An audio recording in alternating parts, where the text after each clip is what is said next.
मध्य रेल्वेमध्ये काम करणाऱ्या लायसन पोर्ट युनियनचे प्रमुख आणि अध्यक्ष श्री बळवंतराव आव्हाड यांच्याशी आवाज जनतेचा न्यूज मराठी चॅनलशी बातचीत आणि त्यामध्ये त्यांनी परवानाधारक हमालांच्या प्रश्नाबाबत केलेले चर्चा। चला तर मग जाणून घेऊया। आवाज जनतेचा न्यूज मराठी, मनमाड।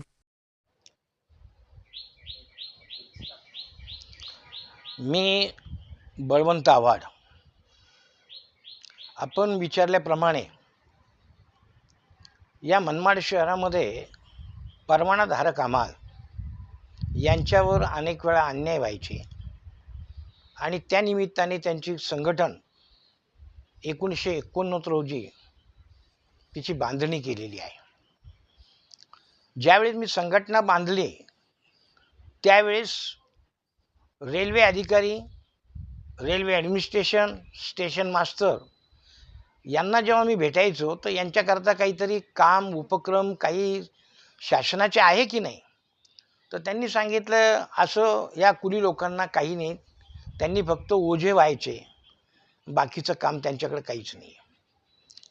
त्यानंतर मी साधारणतः रेल्वे अधिकारी, रेल्वे मंत्रालय आणि त्याच्यानंतर खासदारांच्या माध्यमातून पत्रव्यवहार केला आणि या पत्रव्यवहाराच्या माध्यमातून मला त्यांचे उत्तर आले की कुली लोकांना आम्ही काही देऊ शकत नाही। त्याच्यानंतर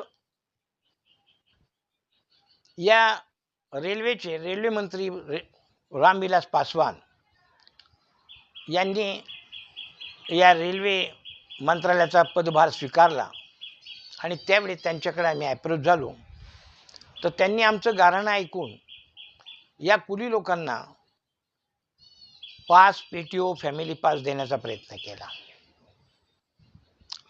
त्यानंतर रेल्वे मंत्री लालू प्रसाद आले, त्यांनी 6 आणि 7 मध्ये या कुली लोकांना ग्रुप डी मध्ये सामावून घेतलं आणि केंद्र सरकारचे 4थ्या वर्गाचे ते कामगार झाले। 6 आणि 7 नंतर केंद्र सरकारने पुन्हा या परवानाधारक हमालांकडे बघितलं नाही किंवा कुठला GR काढला नाही आणि त्यामुळे आजची परिस्थिती ही वाईट आहे। त्या काळामध्ये मी जेव्हा संघर्ष करायचो, राजकीय सामाजिक क्षेत्रातले लोक हसण्याचा प्रयत्न करायचे की तुम्ही यांना 4थ्या वर्गात घेतील कसं, पण तो प्रयत्न यशस्वी झाला। संघटनेच्या माध्यमातून मी यशस्वी झालो। राज्य लेवलचे मेळावे घेतले, या मनमाडमध्ये मोर्चे, आंदोलनं हे सगळी केली, संघर्ष केला आणि या संघर्षाच्या माध्यमातून आमच्या कुली बांधवांना ह्या सगळ्या सवलती मिळालेल्या। आजची परिस्थिती अशी आहे की 2006-7 नंतर आज 2025 आहे। आज रेल्वे स्टेशनवर कुलीची संख्या फक्त 50 आहे आणि त्यांना या ग्रुप डी मध्ये घ्यावं असं माझं स्वतःचं संघटनेचं रेल्वे मंत्र्यांना सुद्धा माझं मत मांडलेलं आहे। त्याचबरोबर या भागातले माजी खासदार भारती पवार यांनाही मी पत्रव्यवहार केला, स्वतः समक्ष भेटलो, पण त्यांनी त्या ठिकाणी त्याचा पाठपुरावा हा करायला पाहिजे त्या पद्धतीने तो झाला नाही। आता नव्याने दिंडोरी मतदारसंघातून सन्माननीय बगरे साहेब हे खासदार म्हणून आलेले आहे, त्यांच्याशी भेटण्याचा प्रयत्न करून त्यांच्या माध्यमातून रेल्वे बोर्ड, रेल्वे मंत्री यांच्याकडे आमचं गाऱ्हाणं मांडून हा असलेला प्रश्न सोडवण्याचा प्रयत्न करू। कारण सर्वात महत्त्वाचं रेल्वे मंत्रालय जे आहे हे रेल्वे बोर्डशिवाय चालत नाही।